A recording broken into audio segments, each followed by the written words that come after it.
gather I'm required to peruse them with her." "But you know nothing about horticulture," Turner observed. "I soon shall," was the gloomy response. "Well, whatever the damn plants, at least she can't dictate the choice of sculptor," the bursar snorted. "No, but she'd like to," the master replied. "She has a personal dislike of our man. Something to do with his voice and gait, apparently, and is convinced there are others just as suitable. Absolute nonsense. We've already approached Winston Reed, and he's more than willing. A sound fellow, reasonable rates and not too imaginative. Just the man for the job. He'll produce something solid and uncontroversial." The bursar turned to his neighbour, a small man with pinched face and darting eyes. "Wouldn't you agree, Aldous?" There was a pause, while Aldous Phipps, Emeritus Professor of Greek, reflected. He gave a dry cough. "Oh, yes, he'd do that all right. But whether he'll get the chance is another matter." "Oh, come now, it's in the bag," the other protested. "His terms are excellent, and it's simply a matter of stamping the contract, a mere formality." Phipps sniffed.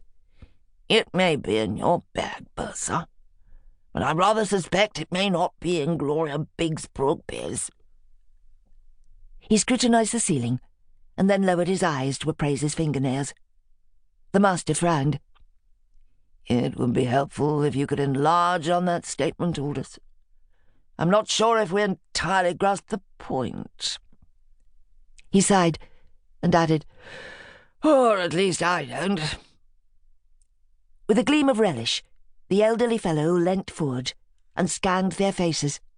Then, assured of the table's attention, said, "I happen to have some information."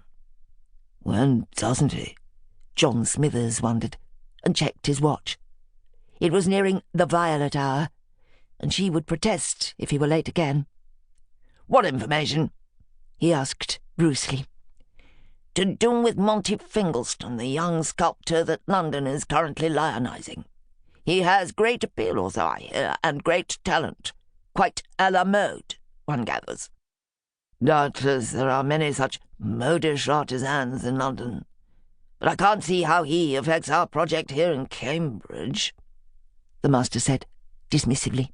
"Ah, but that's just it," Aldous Phipps retorted. "At the moment he's not in London, but, if I'm not very much mistaken, here in Cambridge. I saw them together in a corner of the Eagle when I was there sipping my usual pear and brandy bitters. Such a refreshing mélange, I always find. You should try it." The master winced. "Yes," Phipps continued, "Fingalston and Gloria Biggsbrooke. She was playing her usual grande dame role, and he was being all charm and oily attention. Naturally, I couldn't hear what was being said. Is this wretched contraption never works when you want it to." He tapped the device in his ear.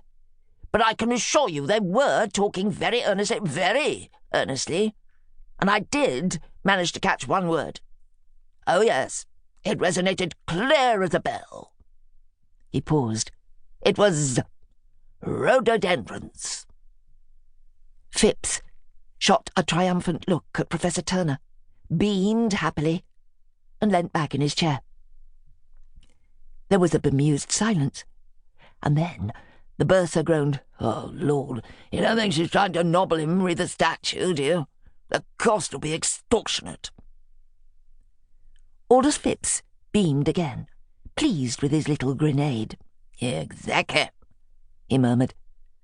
"It will not be extortionate because it's not going to happen," the master declared. "I can assure you the college's choice of artist does not depend on the diktats of Sir Percival's daughter. We've selected our man, and that's an end of it. And if you don't mind my saying, Aldous, you're spreading unnecessary alarm and despondency. That capricious decade may have been playing you false. And in any case, how do you know it was this Finkelstein fellow?"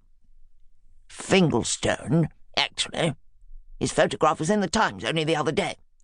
The young man's features bear a pleasing resemblance to Michelangelo's David. Most engaging, really. Virile, yet seemly. Thus I cut it out to use as a book."